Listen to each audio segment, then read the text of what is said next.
Welcome to the report from Tiger Mountain, ladies and gentlemen. I'm talking to Damien Richardson, who's running for the Senate. You might know Damien from the Cafe Lockdown shows. It's been quite of a sensation online the last 6 months in the freedom movement and the people who question the mandates and the vaccines. And obviously, also you might know Damien from Australian film and television, from shows like Neighbours and many other Australian films.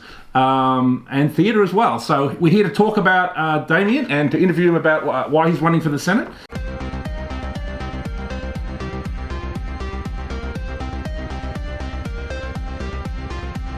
So welcome to the show, mate. Thanks, Richard. It's No good problem. to be here. Thanks, mate. Excellent. So tell us a little bit about your background, I guess, for people who might not know. You've obviously worked in Australian film and TV a bit. Tell us a little bit about that. Well, okay. Well, I was studying politics and drama at Flinders University. That university was sort of built in homage to the left, a lot of sort of Soviet architecture and stuff like that. And I left there and I went, because I got into the Victorian College of the Arts. Yes.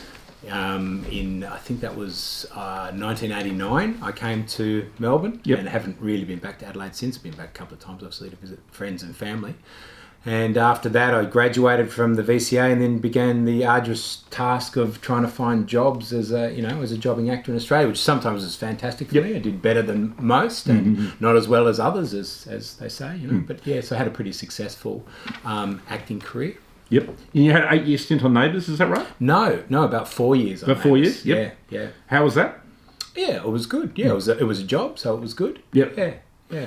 And you noticed that near the end it was getting a bit woke, getting into that kind of politics? I don't think it was necessarily towards the end. I think it was probably woke by the time I got there. Yeah. I don't think, it might have amped up. Yeah. Might have ramped up. I guess some of that might be a search for relevance because, by the time I finished the show, it'd been going for 35 years. So I got there in its 31st year. It's now finished altogether and after 37 years. And so what do you do with a show that's been going for 31 years? Yes. It probably doesn't have any need to keep sustaining itself that comes internally. So it's got to look for an external reason to exist. And I guess in a lot of ways they just took on woke clothing, as a lot of shows do. Shows really start with that too. My struggle with it was the basis of who was watching Neighbours, who were your demographic watching them. I think it's particularly kept going because of England. Yeah. It didn't really do so well in Australia, although there's some loyal followers definitely in Australia.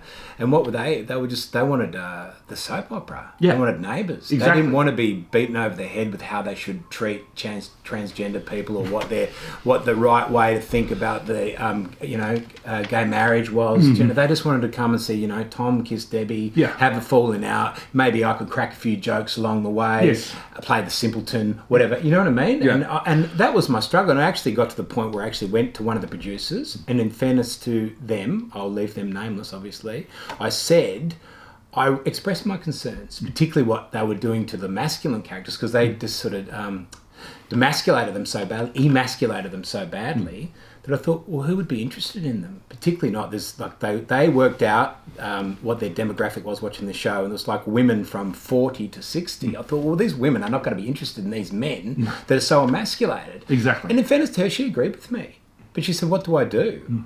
I've got all these really woke writers, maybe the oldest one's 28, she's probably graduated as a feminist from some university, got green hair and tattoos and earrings and all the rest of it, and probably got a couple of gay writers as males to sort of sort out the gender. There's no gender imbalance, of course, when there's more females in the writing room. Yep. There's only an imbalance if there's not enough males. So how do they rectify the imbalance? They have 2 gay writers as well. So the chance of pulling it back into any other direction was something she said, it's like a runaway train. So she heard me. I was surprised. I thought, here we go. Here's trouble. Why are you doing this, Damien? Why are you going in there having this unnecessary conversation? But as it turns out, it wasn't. I took that risk and had a good conversation with her. Nothing happened. I don't think that's why they got rid of my character either, to be honest. I think it was, my time was up. They said to me when I started, I'd probably have a 4-year contract.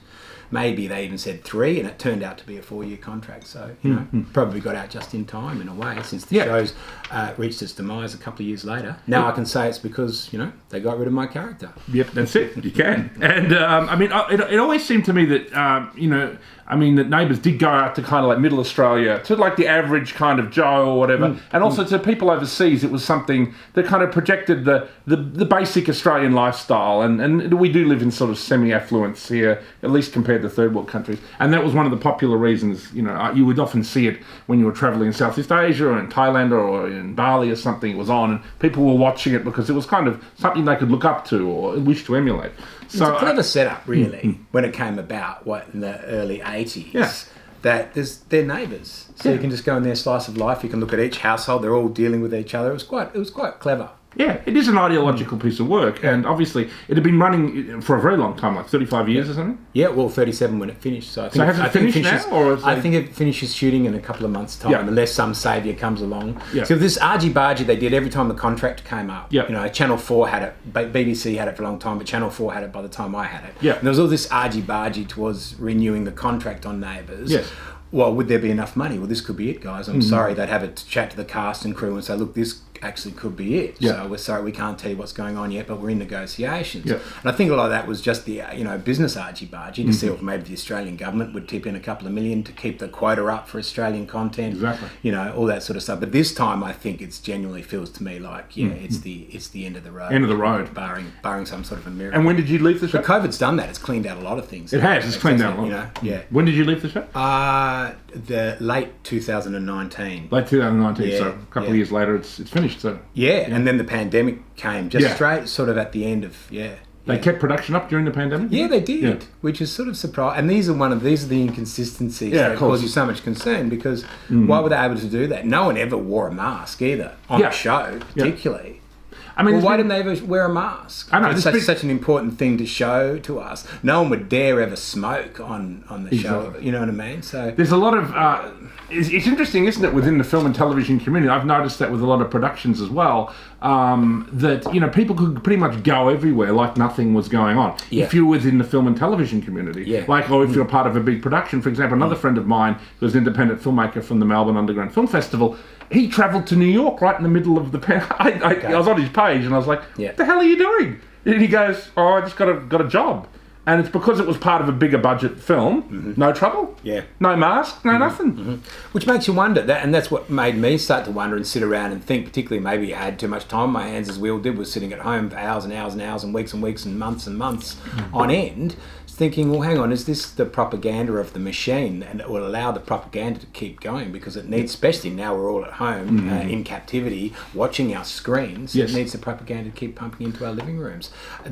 That's something that did occur to me, and if you look deeply into it, you think, well, maybe there is some case to be made for that. Well, it is strange. Obviously, Netflix became a huge thing, obviously, in lockdown. Everyone watched Netflix. I remember it started with that show, Tiger King or whatever. And then, and then there's a lot of shows that were obviously being produced during lockdown. Some of them shut down for 6 months or whatever, but it is interesting to note that.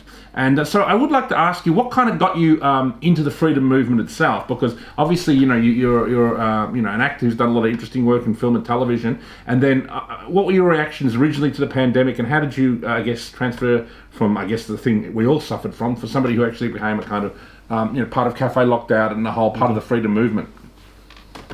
Well, it was that, like I've just said, it was those inconsistencies, and they were everywhere. I just saw glaring inconsistencies in the narrative all the time. We weren't allowed to wear masks to start with because it would be detrimental to our health, because we wouldn't be professional enough to know how to actually use them. Then it went from that to, if you don't wear a mask, you're trying to kill your grandmother, And those other inconsistencies they talk about, you could shoot a film and that was okay. Neighbours could continue to shoot throughout it with the pretense of doing check-ins and stuff as if that made a difference. They were still, kissing each other. I didn't watch the show, so I imagine they were. No one ever had to wear a mask. That was okay. I saw Barack Obama having his 60th. And no one had a mask on there except for the hired help, maybe. Yeah. And this happened consistently. The New York Gala too was like that. Yeah, on a consistent basis. Everyone who was at the gala didn't wear a mask, but the help all had to. That's right. Yeah. It is definitely that had a definite class system. Oh, Nancy Pelosi had a similar. She had a dinner party at her place. Yeah. And it's something too that it kind of is interesting the way the left didn't react more to it, because it was such a class thing. It was like people who were in the elite were basically exempt from COVID, but people who were kind of what you call working class, or often immigrants as well, and people of colour, that's right, they were all wearing masks. Why didn't the left slave class, exactly the class that they're meant to protect and preserve, has been sacrosanct because of multiculturalism, yet who cares? Exactly. Suddenly it didn't matter at all. I know. It's such inconsistencies. And that's why I couldn't sit at home with that inconsistency anymore. I was wrangling with it a lot. I'd wrangled with it a lot since I'd been involved in the arts anyway, to be honest, Richard, particularly as I've matured more. And maybe the arts has gone more extreme to the left. It has no pretense anymore to operating somewhere in the middle. So it seems like propaganda very often. So eventually I just thought, no, that's COVID to me was the straw that broke the camel's back. And I thought, enough's enough. If I don't stand up, how do I feel about myself? I've got children too. I want them to stand up for what they think is right, in good faith.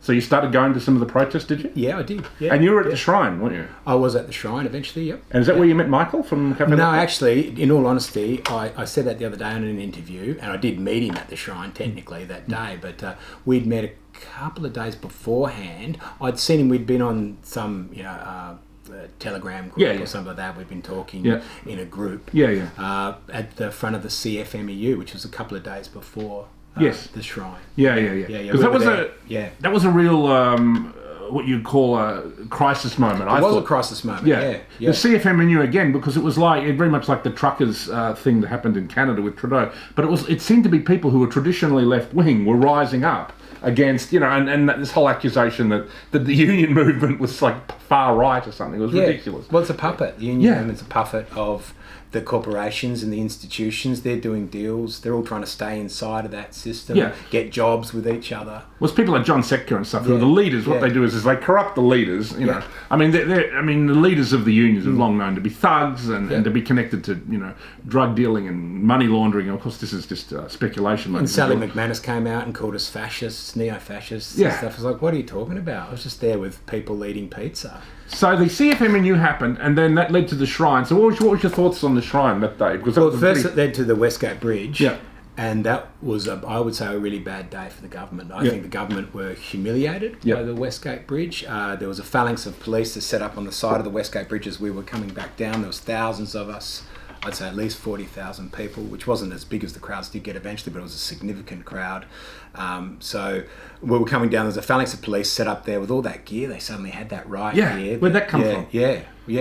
Hong Kong. Looked like it came from Hong Kong. It did, didn't it? But and what this militarisation, made in China. This militarisation of the police. I mean, this is nothing we've seen before in Australia. And shouldn't people be way more worried? I mean, why do the police need to look? They look like the kind of police force you would see patrolling the streets of Iraq or Afghanistan. Well, that's right. Yeah. And it's not like they got that equipment rushed in. They had that equipment ready to go. So these are the concerning issues, aren't they? And we walked around that phalanx. There was a lot of young, fit tradesmen that were, had that energy. Ready for a fight. Yeah, ready for a fight, really. And they were throwing projectiles and stuff, and the police were, it was pretty tense. But in the end, we just walked around them. Yeah. And they just, what could they do? What could they do? And I think it was really humiliating for the government. And so then the next day, but the trades people were saying, every day was the chant. We're just going to keep going, keep this up until they drop the mandates. Well, I tell you what, that wasn't the case. It turned out the next day, the numbers were much, much, much lower. Now, if the numbers had been that big, the government would have been in real trouble. But they were ready for that. They heard that. They saw what was happening. So the amount of forces they had gathered in opposition to us were ready for a big turnout. But that turnout wasn't so big. It was big enough. But well, and that led to what happened at the Shrine, which the union thugs would have, got in amongst the body politic and kind of like, said you can't go and things like that. And if you do go, you won't get jobs. I imagine that's how it works. Yeah, absolutely. I don't doubt it for a second. That's always the threat, isn't it? You won't get a job, but that's the threat to me now coming out. And what am I saying really that's so bad, that's so outrageous, but it's not in a line or in accord with this globalist enterprise that we're all meant to undertake. And therefore, whatever I do is under the threat of, you'll never earn any money again. How do you feel about that? That's just the consequence of your actions, So I know, and the idea that kind of talk is okay, and it's been okay. Obviously, this has kind of been happening for a long time, what you call cancel culture, where like if you say something or do something, your career can technically be over. I mean, obviously, I'm somebody myself who's had that happen to me. Where like people threaten you, and like if you kind of deviate from groupthink or deviate from the hive mind or whatever. But it's like you've almost made a career out of being that person, haven't you? You're like the one person that they can handle in the system that stands outside of it and critiques it in many respects. True. And which is a really important role for the artist. I think so, and I think I noticed before Donald Trump, it was generally tolerated in the sense that most people within the film community were lefties, but they would tolerate my right-wing position. But we nearly did a film together. You and I were going to do a film together, and and it didn't happen because of circumstance. Yeah. But I remember even then, and no one had ever come up to me and said, "Keep away from Richard Wollstonecraft." No one had said that to me. No, they didn't need to. Yeah. But I knew instinctively. Oh, hang on, Richard's trouble, isn't he? Which didn't stop me from reading your script or being interested in it. But nonetheless, there was a part of me that went, "Oh, hang on a minute." So how does it happen? Do you know? Like I say, no one actually literally sat me down and said that to me. Yeah. But you know how you're supposed to think. You do operate in that sphere. Well, you're sitting next to me now, so obviously this is it. Yeah, so it's real trouble now. You're in trouble now. Career over. If it wasn't already, I'm making sure of it today. Yes, it's true. I'd heard that, I guess, But then you meet you, right? Yeah. So you sit down and just talk to you. You're just.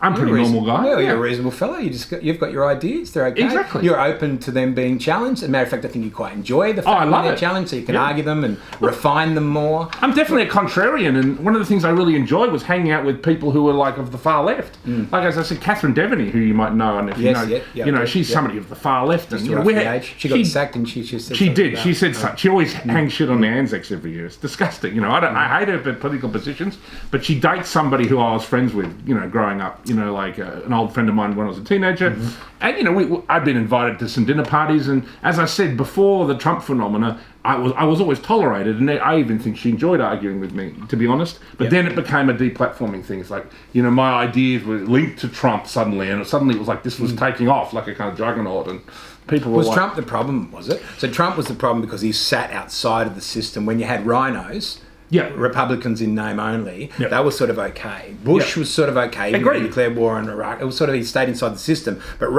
Trump, was so far outside of the system. Yes, that it's almost like that became the demarcation, didn't it? Yeah, I mean it was interesting because and he won. He won. He won. Yeah, I think that was when people on the left, at least within the arts community, I think felt nervous about my ideas and stuff. In the sense they saw them coming to fruition. Oh, the president of the United States, technically the most powerful man on the planet. That's when they thought, well, maybe this politics he's been crapping on about for years is coming, be kind of re-emerging or whatever, to some extent. And I mean, I would say that certainly someone like Trump did represent at least some things I was interested in, and I think it represented a kind of rise of what's called populist right, things like this, and I think it was an interesting period politically, and obviously it was also Brexit too. Brexit happened at the same time. I think a lot of people on the left were kind of shocked by that. Well, Farage was one of his advisors, actually. Nigel Farage was one of his advisors. I'm a huge fan of Nigel Farage. But it was about America first, wasn't it, for Trump? So he was like a riposte to globalism in many respects. Well, see, that's right. I mean, things that put the nation first, or that put the priorities of a people first, are definitely kind of anti-globalist. So.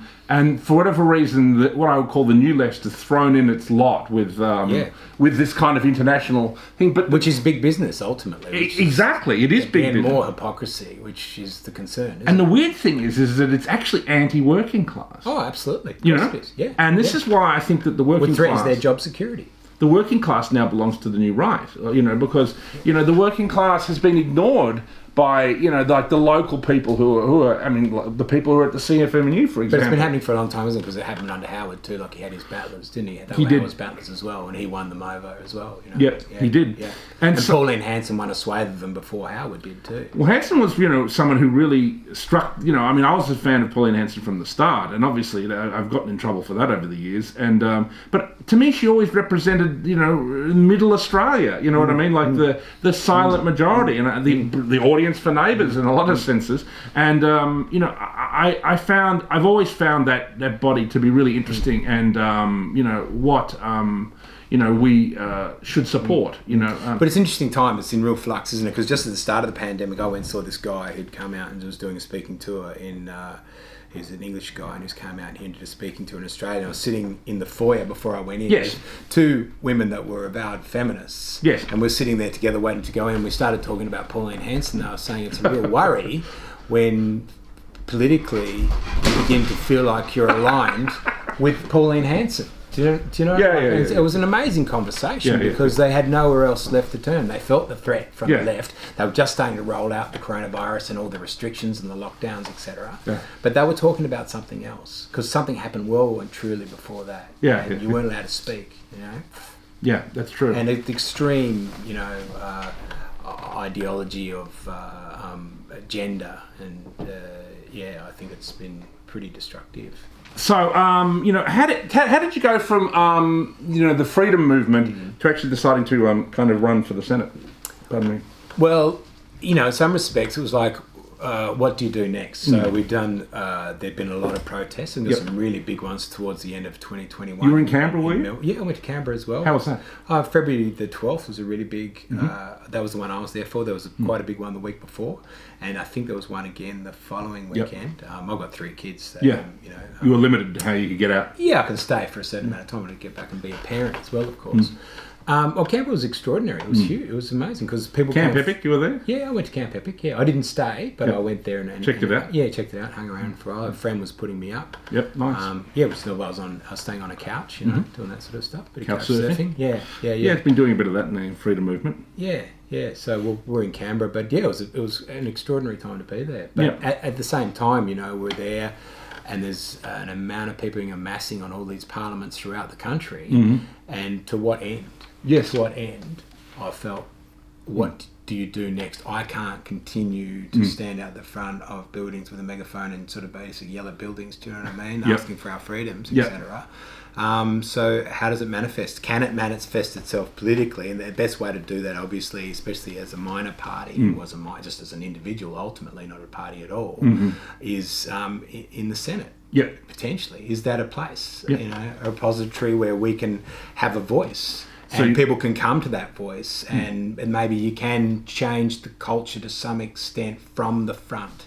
I don't know that you can. I don't know that you can, but I'm willing to give it a go. Yeah, and if you don't give it a go, you'll never find out. Since I've started even just this momentum, get the ball rolling, it's amazing how many people have connected. Even some artists who you wouldn't necessarily expect have sent me, private messages saying anything they can do to help. This is their expertise, this is their skill set, and they would love to. Beautiful. And they're fully supportive of what you do. I think, of course, there's going to be a lot of people that aren't. The mainstream in general won't be. But let's see. Let's test that at the ballot box. Because what people have to say, as we've just discussed, to keep their job is different than what they might actually think. When the privacy of their ballot box, let's see what they got to say. What the democratic process decides. Yes, it is. I think it's been most disturbing the way under the COVID, and as I said, it happened before COVID. It's not just that COVID came out of nowhere. The way that human liberties have been infringed, and the way that freedom of speech is infringed, and even freedom of thought, which plays into kind of like a George Orwellian, kind of thought police. Well, you're frightened to speak. That's the thing, isn't it? And even since I've said, okay, now I'm going to run. So when I was on Cafe Locked Out,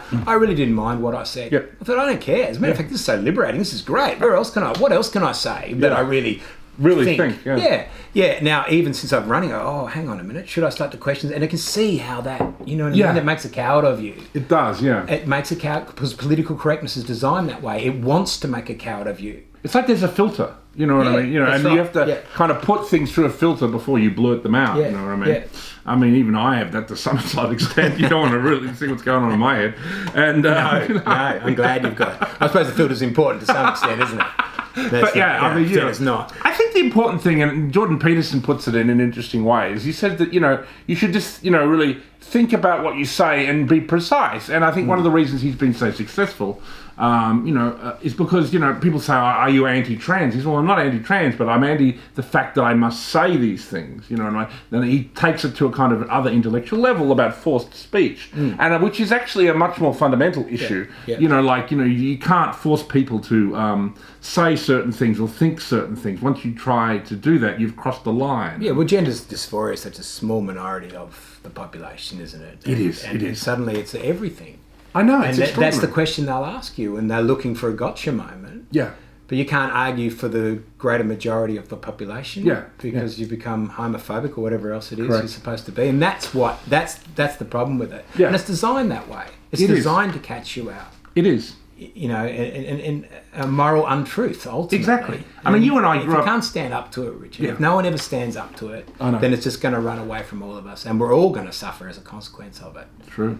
And it does work as a kind of bullying like a battering ram for other agendas that are far more Marxian or far more totalitarian. You know, I mean, one of the things I've always said about cancel culture and that we should be rejected is that it would lead to totalitarianism. I've been saying that for 10 years. And then it kind of did lead to totalitarianism over the last 2 years. I mean, obviously we're seeing it fade to a certain extent now, but we still have mandates. Is it fading? Well, that's right, exactly. It's been dialed back, as David Thrussell would say. Yeah. It's been dialed back, but are they just going to turn it up again? There's all these boosters. So that's the people I want to talk to now. Not just those people clearly that didn't want to take the vaccine in the first place, but a lot of people have had the first 2 shots, maybe even a third one, and they're saying, hang on, how many boosters do I have to have? Yeah. But it's still not necessarily working. What choices do I have around that? Well, I would make an appeal to those people. I agree. I would really make an appeal to those people. I think that's a good point. The time is Damo. now. Yeah. Absolutely, because, you know, I know a lot of people who've had the 2 shots, but they're not keen on the third. And particularly they don't want it mandated. You know what I mean? Because they feel they've done their bit. Well, the system's been co-opted by it. Yeah. It's just got this narrative now and it has to play it out. It can't pull itself back. If it's a new world order or if they just crossed the Rubicon and they can't come back from it now. But they still have to be held to account. It just goes roll on now. Oh, look at the Ukraine. Well, lucky we're not at war. Who cares? You couldn't go outside for a few days. Yeah. No, well, I care. People do care. People really, really, really care. And they need to be held to account. And that's why I'm running for Parliament, hopefully to try and hold someone to account. What's this decision-making process? Because it didn't just happen with COVID. It won't just go away and not appear somewhere else because the bureaucracy is so big and ever-growing. And no one makes an argument against it anymore. Who makes an argument against it, you know? I know, and it's like, you know, as I said, if it's not kind of like brought up, I mean, you see the occasional brave politician. There's a couple of rebels within the Liberal Party, and there's some independents, both at state and federal levels. There's obviously Pauline Hanson and a few groups like that, you know, who've stood up. Alex Antich, there's a few of them. But not enough. George Christensen. Not enough. And, you know... No, well, I've counted, and there's about 7 out of 227 federal parliamentarians. There's 7 that are openly out against this agenda. Extraordinary, isn't it? You're against the mandates, at least. Yeah, I know. And I mean, all these restrictions would never have been possible without this COVID crisis, which again leads to, you know, investigations of like, what was the origin of this virus, you know, I mean... Well, this is things. So Morrison put that on the table. That clearly threatened someone. I imagine someone in China got threatened. Now, maybe that was sponsored by American money, that gain of function that was happening in research in Wuhan. That's been discussed, but someone put a finger on Morrison because he just stopped talking about it. Yeah. So they stopped trading with us, except iron ore was still fine, but they wouldn't take anything else. Yeah. Very weird, isn't it? Yeah, and you can't talk about it. But if you can't talk about it, can we talk about the reasons why you can't talk about it? Yeah, I know. And that's what I'd be quite comfortable to do in the Senate, I would imagine. Or maybe you do get co-opted. You walk in there and you get co-opted. It's true.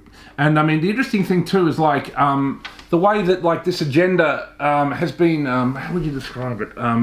You know, like it's destroyed so many people's lives. Like, you know, we all say, I mean, we don't, it's hard to say how many people are protected, but we know so many people whose businesses have gone under, who've lost their job, or for whatever reason they might not have wanted the vaccine, or maybe their company went under even if they took the vaccine, in the sense that no one could attend their businesses. I mean, would you like to address that? Well, there's a spate of heart attacks now too that I'd like to talk about. Now, I can't say that I don't know what the correlation of those are, but I know what the correlation is, but I don't know what the causation of it is. Exactly. But I would be interested in finding out or talking about it. Or at least saying it's possible. It is, and it is. I mean, wouldn't we like to know if there was something? I mean, we don't know, I mean, the exact long-term effects of these vaccines, and I guess we're heading into the area of like, you know, there's the short-term effects which happen within 6 months. But I think we do too, because Pfizer's just released a SACP documentation. What was that? Yes, tell us which about says, that. well, there was over 40,000 adverse reactions in the first 3 months of it rolling out in America that they knew, because it's their documentation. Yeah. And there's 1,223 deaths directly, you know, attributable to the vaccination rollout, which they knew about. Yeah, which is safe, apparently. Well, it's criminal. Yeah, it is. It's actually criminal. Criminal negligence. It's totally criminal.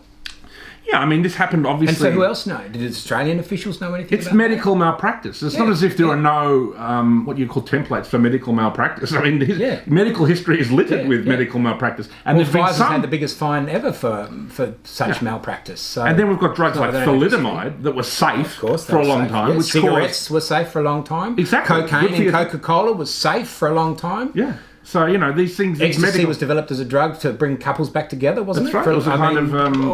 Where does it end? Feel good. Yeah, exactly. Yeah. So it's extraordinary, isn't it? So there's long... And to hold on to your bodily autonomy suddenly makes you what? an anti-vaxxer or... I know. I mean, it's extraordinary. And again, go back you to become a pariah of the society. And I was saying to you, I was driving here, and I had it on Triple M, and I was listening to a song, and then the announcer came on and said, oh my God, there's some road you couldn't get through, and why? Of course, it's a protest. I don't know what the protest was, but you could hear the tiredness in his voice. Because he doesn't want to know, people don't want to know about it anymore. No. And that's the danger. They just want to get on with it. I just want to stay blinkered, and I don't want to know about it. Yeah. But I do want to know about it. Yeah. And it's a really philosophical thing to do when you run for government, because when you start to realise, hang on, what are you saying? Because words have meanings, and you know they'll come after you if your words don't make any sense. It's true. So you've got to start to really ask yourself those questions. It's quite a philosophical proposition on how best to organise a culture and a society should conduct itself. Well, and politically. You won't get an argument from me. I have a degree in philosophy. Obviously, I've been interested. I've got a house full of books and movies and things that deal with philosophical topics, because to me, things like philosophy, they inform our decisions, they inform our politics and stuff, and that we have to think about these things at that level. Well, someone has to. Yeah, exactly. Maybe not everyone has to, but someone has to. Yeah. I know, and there's been a definite lack of that. We're always presented with, we're always presented, I guess a kind of interesting kind of way of putting it is like Dumb and Dumber. You know what I mean? We're presented with someone who we don't really like. Yeah. And then someone we don't like even more, you know what I mean? And so, whatever side of politics you are, you go, well, I'd prefer the one who's just dumb, not the one who's even dumber than that. You know what I mean? So, and that sadly, is what we've been presented with. So debate. So it's like bad and worse. Bourgeois in Australia, it's too easy to get by. Is that what it is? I don't know. Well, that probably speaks to a broader issue, but it definitely has something to do with a level of comfort, and but the thing is what we don't understand, I think, is that because we do have such, at least at some level, we have pretty functioning societies that do pretty well. I mean, they talk about things like the environment and stuff. Jordan Peterson has made this point that a developed country, a developed first world country, pollutes like way a lot less than third world countries. But people just throw litter everywhere. The rivers are full of, I mean, that's one of the things that, whenever you travel. But the old Soviet Union,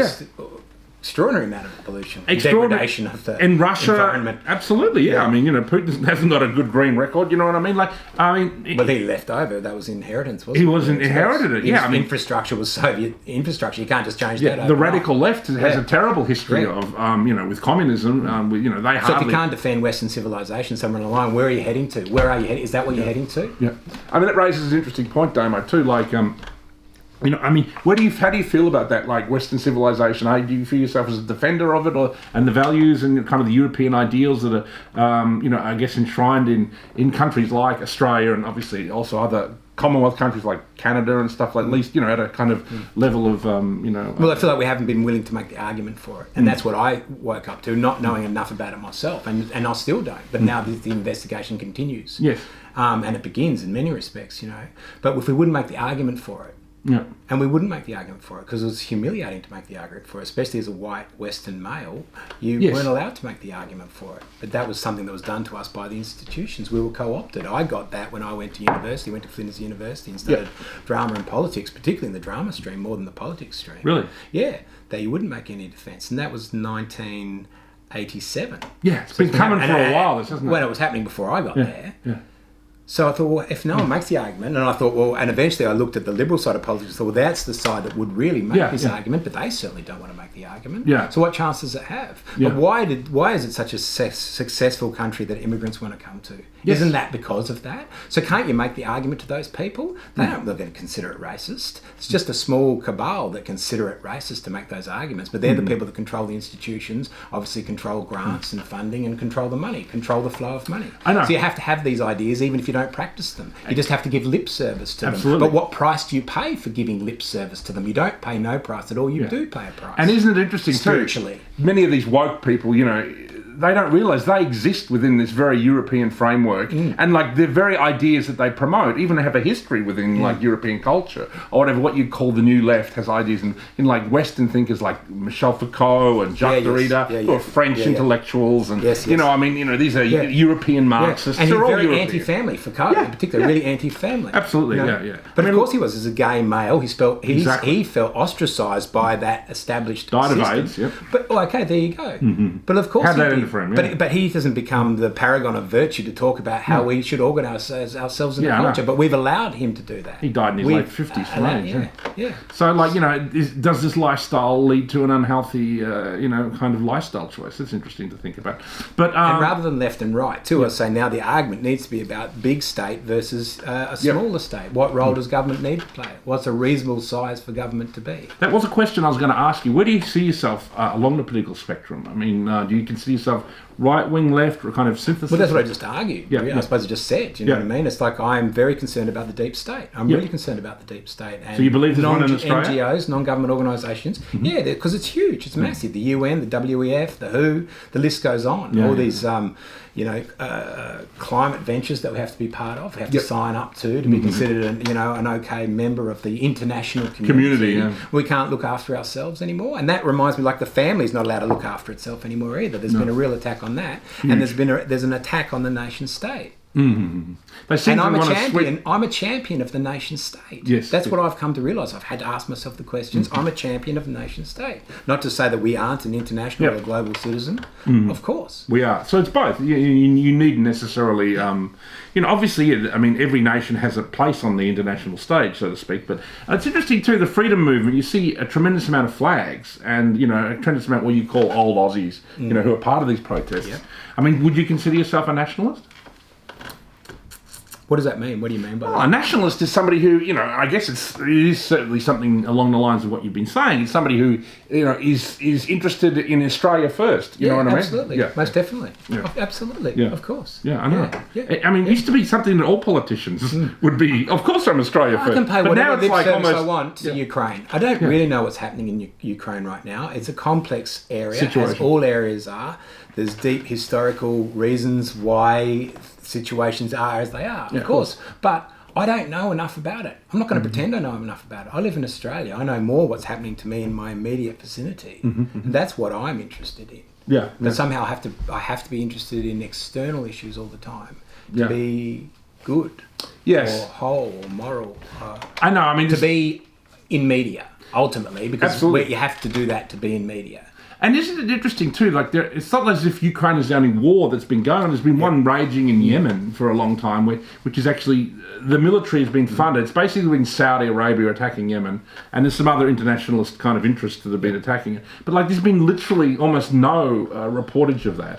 And obviously, then there's also like the Israel and Palestine conflict, where Israel is constantly taking Palestinian land and is bombing people in the territories there. And again, that's silenced almost. Occasionally, you do see the reports. What's the realpolitik though of what's happening in Ukraine too? To some extent, like, Russia is the biggest player in that. Russia dominates Europe. That threat of Russia has always dominated Europe. The threat of it, if nothing else. Now, I grew up in the Cold War, as I imagine you did too, and Russia had a sphere of influence that it expected to maintain from independent from NATO, which is a threat to it. Now, if NATO were going to come into the Ukraine on its doorstep, it's going to be the same as the Cuban Missile Crisis in the 60s. Exactly. And the Russians deploying missiles facing Florida.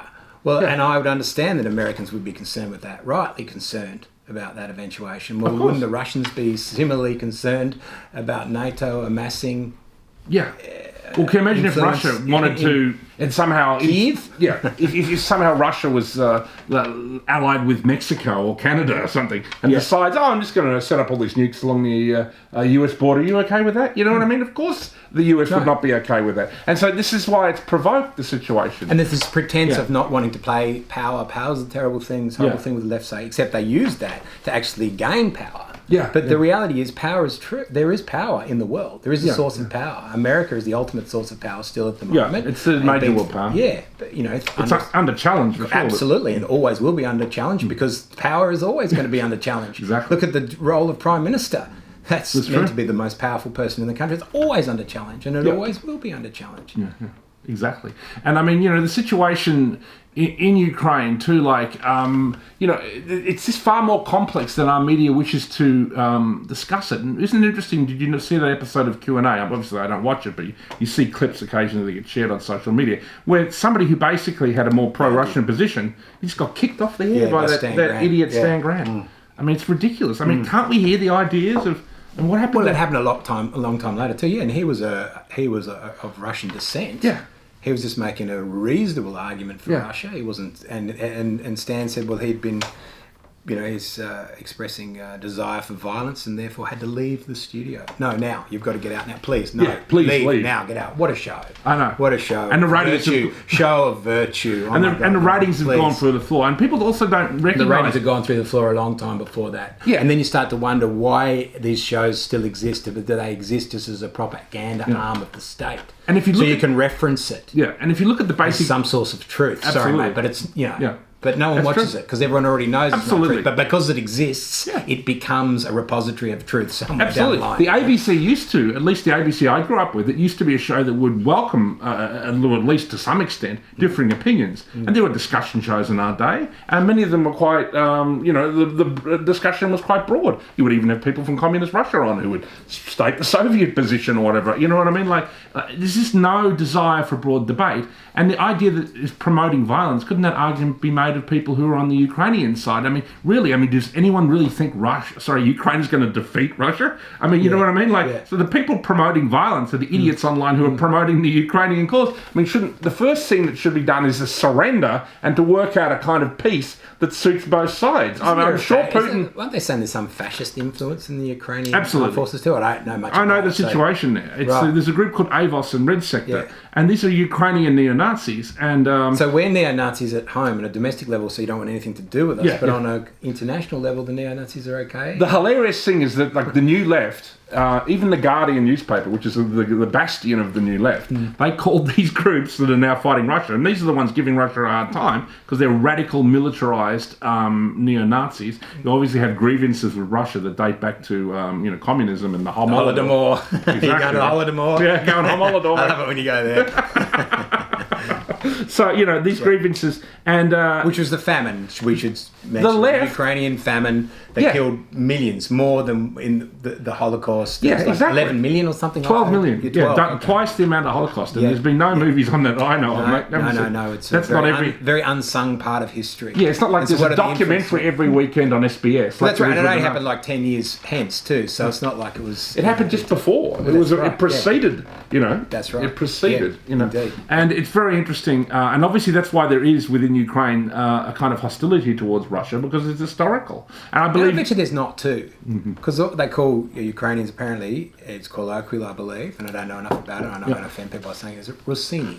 Yeah. Which means Little Russians. Yeah. So there's a great tie. Of course. Anyway, from being in that. They used to live next to each other. It shows the limitations of power too, doesn't it? Because you see that the Russians in the Ukraine mightn't be as effective as what you'd think the Russian army would be. But of course, if you're a Russian here, you're an Australian, go and invade New Zealand. Yeah, what? Exactly. My brother's in New Zealand. What? How hard are you really going to go to fight? Yeah. Exactly. Yeah.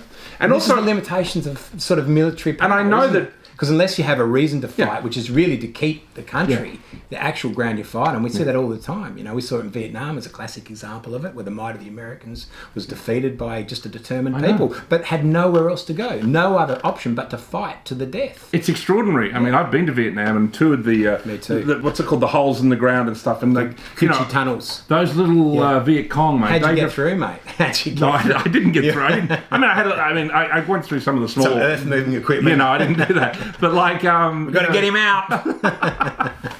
No, a couple of weeks later, you get out and you would be slimmed down, mate. Slide out. Slide straight out. There was a couple of week wait. I had a few issues. I thought, how am I going to get through? My son was just sliding through. Oh, no, I only went through ones that are wider, obviously. I wouldn't be getting through the little ones. But, just seeing them, though, makes you realise the determination of the Vietnamese people. And that's when you're confronted with no other alternative. Yeah, exactly. There's no alternative but to fight, because you're fighting actually for your existence. And I don't think anyone's ever going to invade Vietnam ever again after that. You know what I mean? Because it's like that little group of people just defeated the greatest army on earth. And it's clear the Vietnamese people, and I love going to their museums, because it's such all propaganda. It's all from the Vietnamese perspective, which is Western imperialist villains and under the control of but because the international bankers. Because it's communist, it doesn't take any pretense to take into account of the other side, whereas the West would traditionally sort of make a pretense at least of taking into account how the other side might have felt, I love going to and that's gone. That's gone from West. That's gone from us. That ability, that self-reflexive ability, I think, is gone, and I think that's cause for some concern. Yeah, I think you should always take in the other's kind of perspective, and that's just how you achieve it. I've always been interested in dialectical thought, which is taking two positions and trying to find a middle ground, and that's obviously what needs to be done obviously the Ukrainians in the West have an opinion, and Russia has an opinion, and you could probably reach a... You know what's interesting too, Rich? I think when you go to Vietnam, I went to Vietnam too, and it's like the Vietnamese don't even care about the Americans. They even like the Americans now, and I'm sure there's some resentment, but really, who concerns them is their big neighbour next door, China. Because they could annex them. China could probably easily access it, but I imagine the Viet Cong next generation might, so they might even give Chinese pause because they saw what happened to America. I mean, this is the thing, great powers can move slowly when you have what you call a fired up resistance. And I think maybe if Putin is being slowed at all, it is because there has been some animosity between Russia and Ukraine, and that there is a fired up resistance. You know what I mean? And that slows anybody down. Well, their backs are going to be to the wall, aren't they? Yeah, their backs are to the wall. Yeah, so exactly. There's nowhere else to go. So it's a disastrous situation, and unfortunately. And is that the thing for Australians? Not like we're not confronting that, but we're confronting some change to the culture. And I know a lot of people I know in the freedom movement, East Europeans, etc., and they're getting out. They're going to go back to the country that they fled from to come here for freedom. Extraordinary, isn't it? But I've got nowhere to go. Well, there's nowhere to go. I can't go back to Scotland or Ireland or wherever it's going to be. And I think can we go back there and claim we're the traditional landowners? Well, there's that. Can we try the traditional landowners routine? But I don't think that would work. Obviously, my ancestors are from Manchester, around Manchester. I don't think I'm going to get any land if I go back there. Well, that's a reason to run too for me in a way too. If you don't stand here and fight, then what? Yeah, no. What do you do instead? And it's all right to stand outside and comment and complain, but there is, the affairs of state are really complex, difficult things to have to try and undertake. So it would be interesting to try and undertake them. Indeed. So, Damo, tell us, what are some of the policies you're running on? You had one about keep the cash. Well, I think there's this really big push, and again, I think it's a global push to move us to a digital currency, and I think that's a real threat to our independence as human beings, our autonomy. And the best way to manage that, the only way I could see conceivably manage is to make the argument for the sanctity of cash. They will have money, and as I said in the policy launch I did, it's just a theory, a bureaucratic theory that you take all cash out of a system anyway, because if you take it all out, the black market will take care of it. Something will be developed. That the bureaucrats will probably end up using themselves as well, but then giving lip service to this other great idea, this utopian idea that they've come up with and how wonderful it is. But give me some of that moolah, will you? But then what safeguards and protections will there be? There might be some for those people, because there's someone to be feared in this new system, but for pensioners and what safeguards will there be for them? I don't know. But if you can keep the value of the currency will be the difficulty. Keeping the value of the currency. I mean, it does seem... as we've seen, but even with the floods and stuff, and people suddenly didn't have access, so suddenly the electricity was turned off. It's pretty simple, really. And the digital currency is actually worth nothing now, because you can't get at it. Of course. But if you've still got physical cash... you can buy things with that. And some people can resort, of course, to having gold or silver. Yeah, but who can afford to do that? And why should you have to? Exactly. Why should you have to? I know, and who wants to centre on trading little ingots of gold everywhere That's exactly you go? right. It's crazy. And I mean, it seems like cash. I mean, obviously it's not a perfect system, but it's certainly a pain that we're used to. And the thing that I find most disturbing is the way that, for example, we saw this with the truckies. The way they can switch it off. They can just, if you do something the government likes, and if it's all digital, you have no other resource. There's no other kind of currency you can go to. Maybe you can go to some other cryptocurrency possibly. We hear these people devolving from the system, and they're bartering and trading, etc. Is that a world that... I know. Do we want to go back to almost like pre-industrial... Was that where we're headed? Yeah, These are the real concerns, really serious concerns. And can that have a voice in the Parliament without being mocked or ridiculed? Because it's easy to ridicule those concepts, but I think there's a very real danger that we could be sliding into a potentially a new dark age. I think so, and I think it's disturbing the way these things are they're always promoted as like this is the next stage in progress. Look at the debt the world is carrying. I know. Debt. And inflation. Trillions of inflation, which you're seeing kicking in now. Like I mean, how's the petrol? I had to think about coming here, you know what I mean? Yeah. Like, how much is this going to cost me? Yeah, exactly. How's my bank account? How's your bank account? Yeah. I know, it's incredible, as I said. No one to drop the excise on fuel, and maybe that's a good thing to do. Maybe what they need corollary does that have? What flow-on effects will that have? I know. It's extraordinary, isn't it? And it seems to be all an attack upon the average citizen. I mean, it's the same with a lot of this net zero stuff, I mean, it almost seems like the petrol price is related more to net zero than anything going on in the Ukraine and stuff. It's like they want to make it so that... I talked to Matt Canavan, and he talked about net zero too, and he said, and I talked about Morrison capitulating to net zero, and he said, well, it was, you know, sort of like a strategically clever thing to do because you give lip service to it, you get those people off your back, and really what will happen anyway. What's really going to happen by 2050, Morrison won't even be around anymore.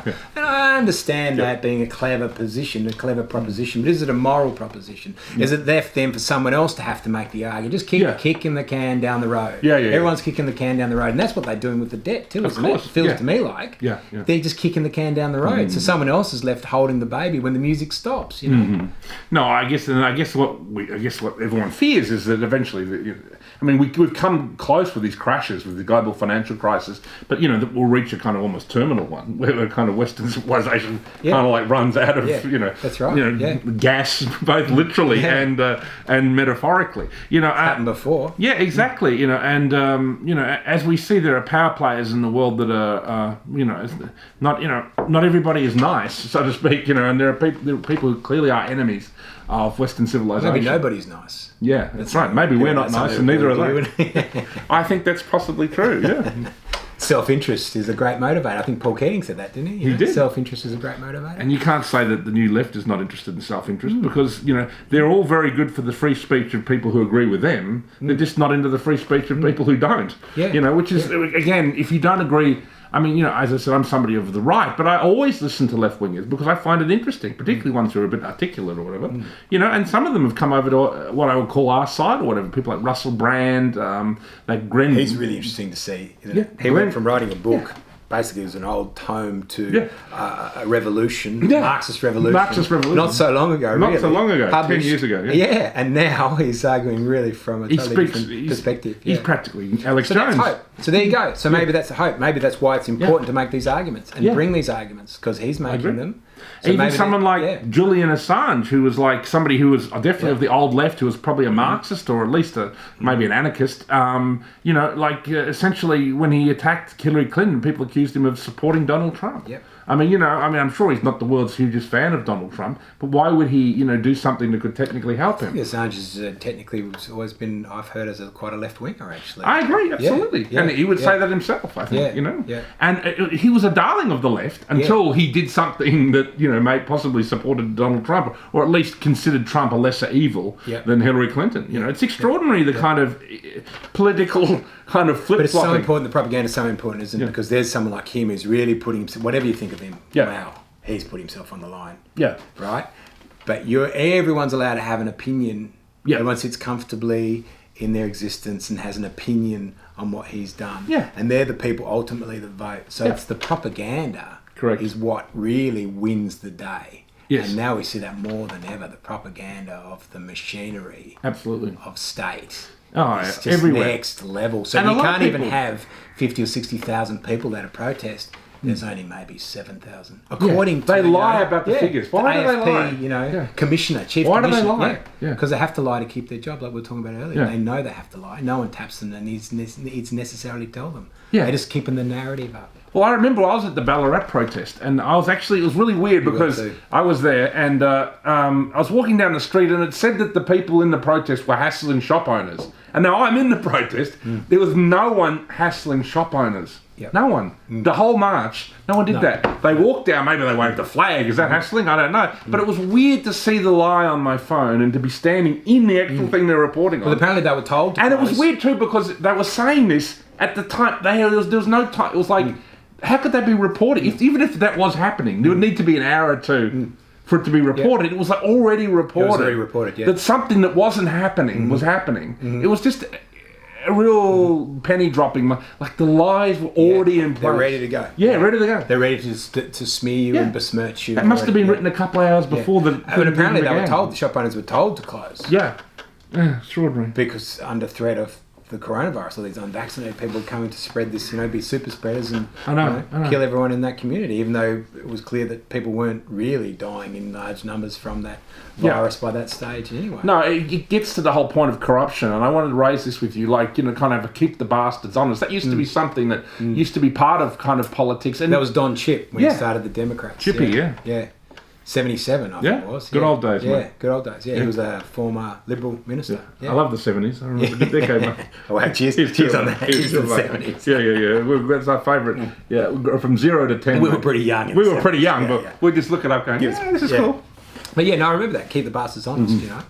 And they were like the third force in Australian politics, and you can see what happens. And then Meg Lees did that deal with Howard on the GST, and that killed the party. That destroyed the party overnight. It went from being like having a 30-year heritage to nothing, to a rump, and then it's just sort of disappeared. And under this whole COVID thing, there seems to have been an extraordinary level of what you call complicity, corruption, or working hand in hand with big pharmaceutical companies and stuff, that normally the media would investigate things like that. You're like, oh, hang on, is there something dodgy going on here with politicians and a big pharma? They would investigate. But it's like that, even the discussion of that is banned. The alternative media is left to investigate. Yeah, we're left to... And we're left to be disparaged. Exactly. By the ABC or 7, 9, 10, whatever. Or, I know. Yeah. Did you see that ad that was on the ABC? It was like an ad for...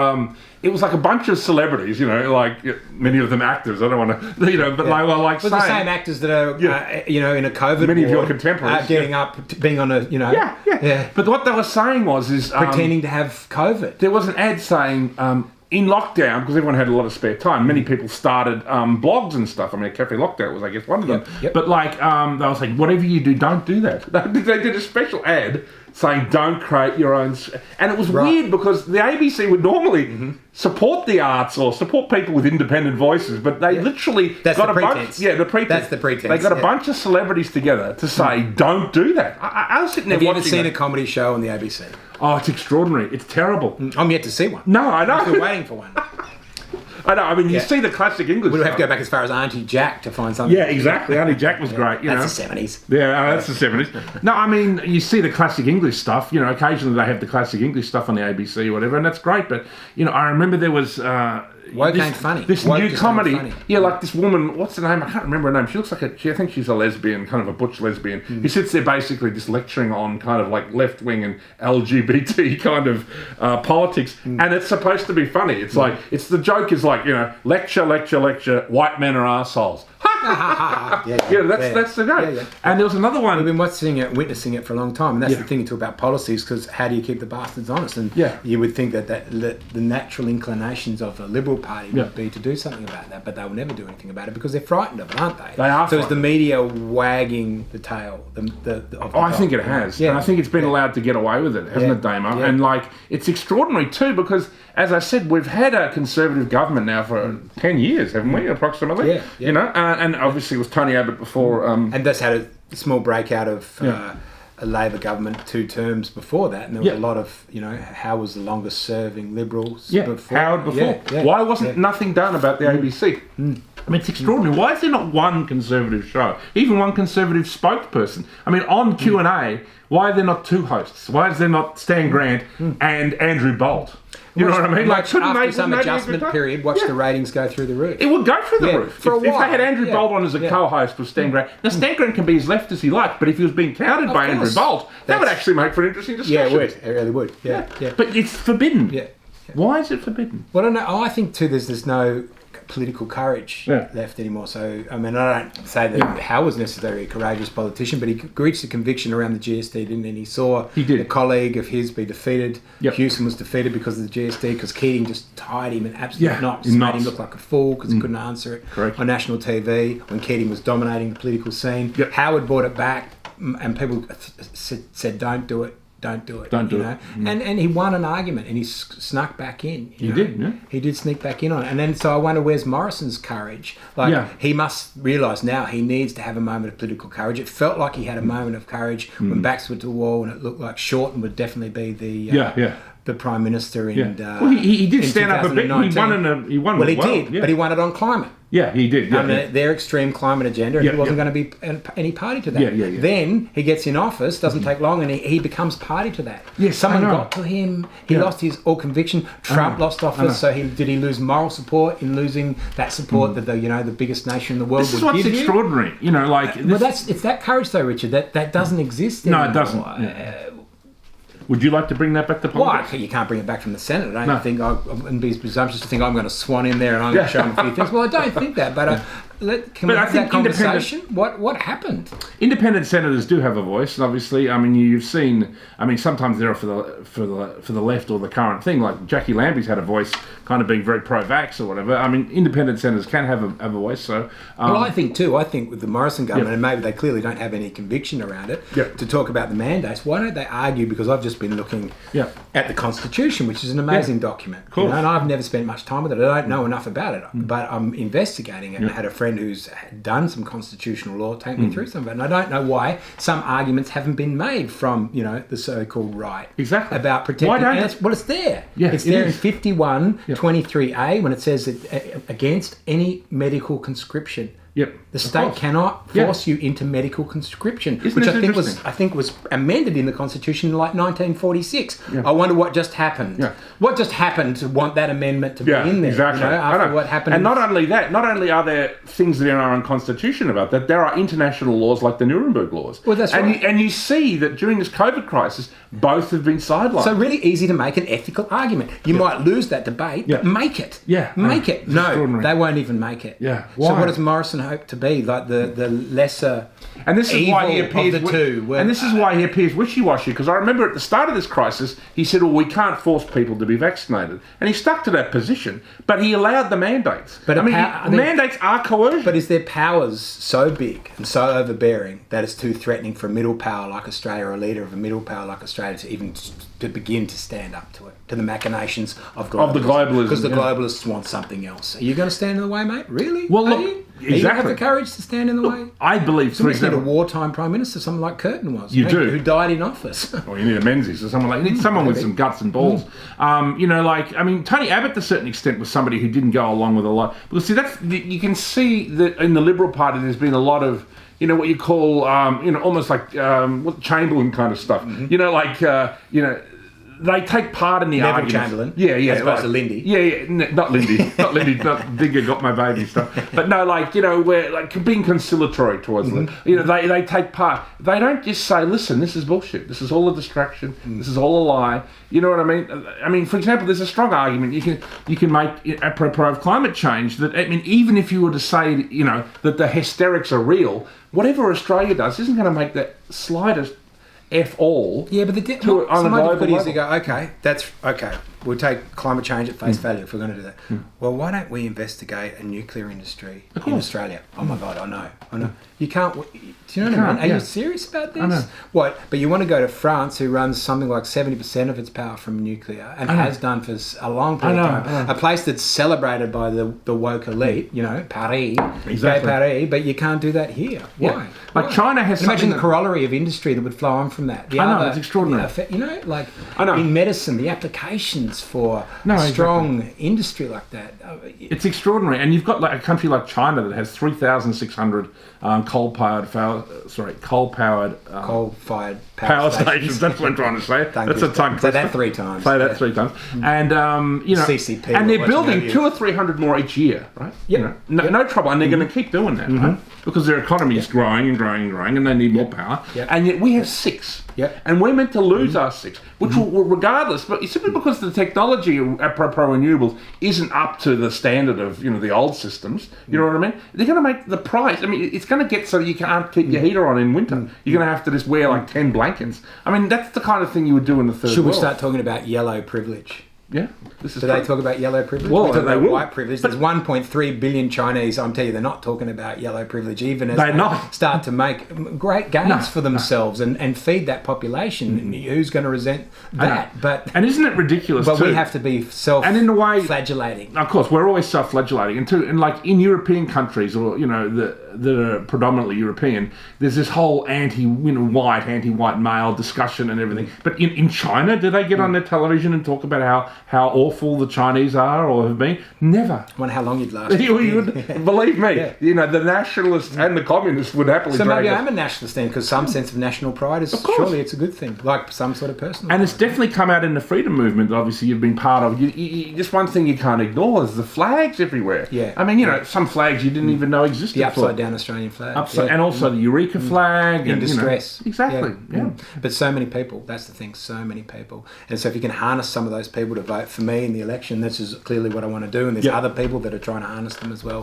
which I understand, you know. So if people want to support your run for the Senate, how do they go about it? Is there a Facebook group they can join? Yeah, at the moment there's at Damien Richardson for the Senate. So you've got to put in the at first. At Damien Richardson for the Senate. And I am very much hoping by the time this goes to air, there will be our webpage as well, which is www.damienrichardson for the Senate. That's happening as well. So there's an ability to donate there too if you really like this. People, if they wish to donate, can they support it? They can support it. Once that webpage is up, yes, you can support it, because there's lots of back end things need to be done. So you don't end up like Pauline Hanson doing something wrong and maybe ending up in jail. What happened there? On a technicality. Well, I don't know exactly what happened there, but I'm just imagining. Because they want to catch you on a technicality. They want to dot the I's. You've got to dot your I's and cross your T's. And when you don't know what that is, because you haven't necessarily run a political campaign before, you don't, you know. And this is a way they almost stop independence from you. Absolutely, and they have a big back end too. And this is another way they do it, is by asking you your policy on every single thing. Like we've ranged very broadly in this discussion, which is great. We're friends, we can do that. But they want to catch you out as an individual. Well, they've got, 100 years of people developing policy with hundreds of people there working with advisors and different advisors that be talking about it. You're the one spokesperson, spokesperson for a seat in the Senate. But that's the problem with the structure of the system at the moment. It's because it relies so much on party loyalty, which it allows it no ability to have any flexibility to meet what an individual might be arguing for. And we've seen that. And as we've amassed time and time again. And this is how they corral opinion. And you say that there's only 7 senators, some independents, some from the Liberal Party, who've spoken out against it. That I can count. There seems to be none. Maybe Catherine Kitchen was one, you know what I mean? Well, she might have been. She was somebody who definitely was happy to speak to Conservatives. So it's interesting, isn't it? But this is how they corral people. There might have been more that wanted to speak out, but they just couldn't. Well, it's like a deal was done too. They passed that legislation where the Liberal Democrats had to change their name. Yeah, right? What was that about? So, and they've been in operation for 30 years. And then the quid pro quo for the Labor Party was the DLP, the Democratic Labour Party, had to also change their name. So they work in collusion quite often, the two major parties. So as I say, don't vote major. Vote a minor. Indeed. Vote a minor party. Vote Damien Richardson. Yeah, vote Damien Richardson. For the Senate. Thank you, mate. This has been great. This is the report from Tiger Mountain, ladies and gentlemen. We'll do this again sometime. Great, as we go along, because more policies will develop. I'm working on our next one, which is Tell the Truth, which is ultimately about the bureaucracy telling us the truth about the nature of the things we've been discussing today. Well, thank you for listening, and it's been a pleasure talking to you today, Damien, and best of luck with your campaign. Thanks, Richard. Cheers.